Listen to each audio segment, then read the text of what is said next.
In order to access the Schoology Parent Portal, you will click on the red button that says Schoology Parent Access Login. Once the page loads, you will log in with the username and password that you were sent.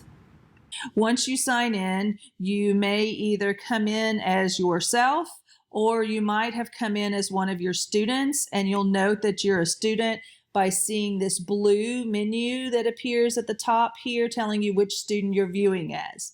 Now notice that this particular student's view is empty. That's because this is an elementary student and we are only using Schoology with our 6th through 12th graders. So I'm going to go ahead and go back over to this drop-down menu, and I'm going to choose a middle school student. Once I choose that student, you see that the activity feed fills in, and I have a list of items that are going on for the student there. That is located right above that as sort of Facebook-like feed. I also have enrollments, and that gives me a list of classes that that student is in. And then over further along the right-hand side, I have this drop-down menu here. So I can see the most recent items. I can see updates that are pushed out from the students' classes. I can see submissions that the child has submitted. And then I would be able to actually click in and look at those submissions here just by clicking any of the active blue links. Once you click on that link, it takes you to this area where you can see the assignment. And then under submissions on the right-hand side, you would be able to click and see your student's submission, which in this case was some kind of document. And if I actually wanted to look at it, I could download the file and then open that to see what she had written.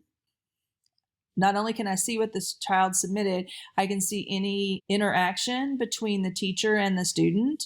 And then when I'm done, I can just choose the X, and I would go back to that assignment.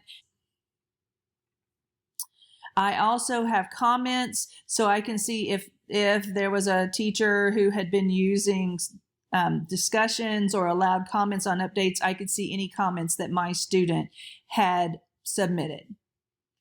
So then going across the page, I also have this upcoming area over here on the right-hand side. So I can see items that will be upcoming for my student. I would also see any overdue items if the student had any overdue items. Now let's talk about the top red menu bar. If I click on this Belton ISD in the top red menu, it just takes me back to the home page, which is where we've been. I then have a courses button, and when I click the courses, it will give me a drop down of all the courses that the student is in, and I could choose a course. I have groups. If the student's in any groups, their groups would be available there.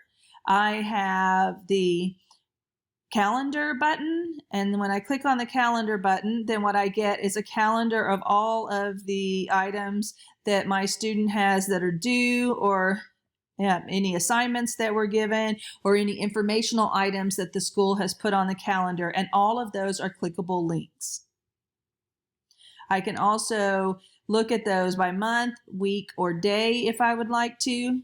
And then at the last item on the top red menu bar is that drop-down menu where your name or your student's name is located.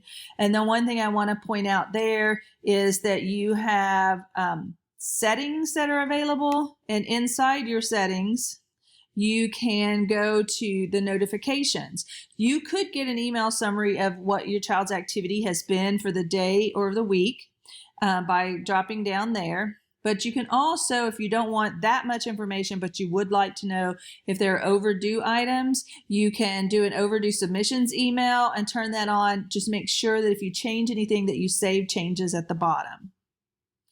Going back, I wanted to look at some course information. So I'm going to go back to the top red menu bar, and I'm going to click courses, and then I'm just going to choose a course. And when I click, you'll see that the course will open, and all of the information relevant to my student will be located here. One thing to know is that if I click on here and there's any discussions or there's any comments or whatever, I will only see the comments and discussions made by my student. I will not see any information about any other student in the course. I will just see the items that the teachers have put out or anything that my student has participated in. And then I'm able to click into those items. I can open them and I will see exactly what my student sees. Now, no things like maybe Nearpod, they're not going to open for you because they're specific to the student. And so you wouldn't be able to see that as a parent. But if you would like to see what that is, you could ask your student to show you in their view. Now I can click on the various items and see like the different things that the teacher has put in here. So she has links in here. I can do that, but I can see all of the items here. I can see materials. I can see different assignments. I have a lot of filtering abilities here located inside Schoology. So if you're wanting to see the different types of items that your student has been assigned, you can filter that as well. And then I wanted to show you, like, if I'm inside of something and I need to navigate back, there are also these nice breadcrumbs. And so if I'm inside a folder and I want to get back to the main page of the course, I can just click on these links and it'll take me right back to that main page. So that was courses. Then you have groups. And so if your student is in a group, then they might have resources from someone in there. You can see the same information. Even though I can see 35 members are in here, you can see as a parent, I cannot see anyone other than the teacher. So you don't have to worry about privacy for your students. Please note that you will not see student grades in here because Skyward is our student grading application. And so as a parent, you will only be able to see grades inside of Skyward.